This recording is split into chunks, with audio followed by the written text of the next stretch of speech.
Hi friends, welcome to my channel. இன்றைக்கி என்ன வீடியோனா, ஆரி ஒர்க்கில் பிகினர்ஸாக இருக்கவங்களுக்கு வந்து ஸ்டார்டிங் நாட்டும் எண்டிங் நாட்டும் எப்படி ஈஸியாக போடுறது அப்படின்னு பார்க்கலாம். நம்ம வந்து ஆரி ஒர்க்கில் யூஸ் பண்ணுற எந்த த்ரெட் வேணாலும் எடுத்துக்கலாம். அந்த த்ரெட்டோடைய ஸ்டார்டிங் பாயிண்ட்டை நம்மளுடைய லெஃப்ட் ஹேண்டில் ஆள்காட்டி விரலில் நம்மளுடைய கட்டை விரலால் ப்ரெஸ் பண்ணி பிடிச்சிக்கணும். இப்போ ரைட் ஹேண்டில் த்ரெட்டை பிடிச்சிட்டு அப்படியே நான் வீடியோவில் காட்டுற மாதிரி சுற்றிட்டே வரணும்.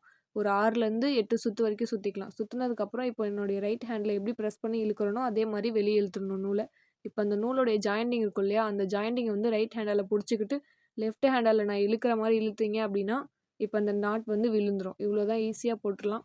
இப்போ எண்டிங் நாட் எப்படி போடுறது அப்படின்னு பார்த்தோன்னா, நம்ம செயின் ஸ்டிச் எந்த ஸ்டிச் வேணாலும் போட்டுக்கலாம். இப்போ ஒரு 4 செயின் ஸ்டிச் நான் கொடுத்துட்டு அந்த எண்டிங் நாட் எப்படி போடுறதுன்னு சொல்கிறேன் பாருங்கள். நம்ம ஒரு எந்த டிசைனில் எந்த ஸ்டிச் வேணாலும் கொடுத்துட்டு லாஸ்ட்டாக அந்த நூலை வந்து வெளியில் எடுத்துடணும்.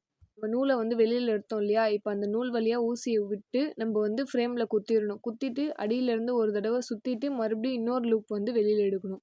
இப்போ ஃபஸ்ட் லூப் வழியாக செகண்ட் லூப்பை வெளியில் எடுத்துக்கணும். இப்போ அந்த செகண்ட் லூப்பில் ஊசியை விட்டு அந்த ஃபஸ்ட் லூப்பை பிடிச்சிக்கணும். அப்படியே ஊசியால் பிடிச்சிக்கணும். கீழே வந்து நம்ம அப்படியே நூலை இழுத்தோம் அப்படின்னா நாட் வந்து ஈஸியாக விழுந்துடும். இப்படி தான் ஸ்டார்டிங் நாட்டும் எண்டிங் நாட்டும் போடணும். இப்போ நம்ம பீட் ஸ்டிச் பண்ணும்போது எப்படி எண்டிங் நாட் போடுறது அப்படின்னு பார்க்கலாம். நம்ம sugar bead, 4mm bead, cut bead எந்த பீட் ஸ்டிச் பண்ணாலும் இதே மாதிரி தான் நம்ம லாஸ்ட்டாக எண்டிங் நாட் போடணும். ஒரு சிலர் வந்து எண்டிங் நாட் வந்து போடாமல் அப்படியே வந்து கட் பண்ணிடுவாங்க. நூலை கட் பண்ணி எடுத்துருவாங்க. அந்த மாதிரி எடுக்கக்கூடாது. பீட்ஸ் வந்து ஸ்டிச் பண்ணிக்கிட்டே வரணும். நமக்கு எங்கே முடியுதோ அந்த இடத்துல வந்து நூலை வந்து வெளியில் எடுக்கணும். இப்போ நம்ம நூலை வெளியில் எடுத்த உடனே அந்த இடத்துல ஒரு லூப் ஃபார்ம் ஆகும். அந்த லூப்பை வந்து நம்மளுடைய லாஸ்ட் பீட்டில் அப்படியே ப்ரெஸ் பண்ணிவிட்டு கீழே பிடிச்சி நூலை இழுத்தோம்னா லாக் விழும். இந்த வீடியோ உங்களுக்கு யூஸ்ஃபுல்லாக இருந்ததுன்னா உங்கள் ஃப்ரெண்ட்ஸ் அண்ட் ஃபேமிலிக்கு ஷேர் பண்ணிவிட்டு நம்மளோட சேனலை மறக்காமல் சப்ஸ்கிரைப் பண்ணி வச்சுக்கோங்க.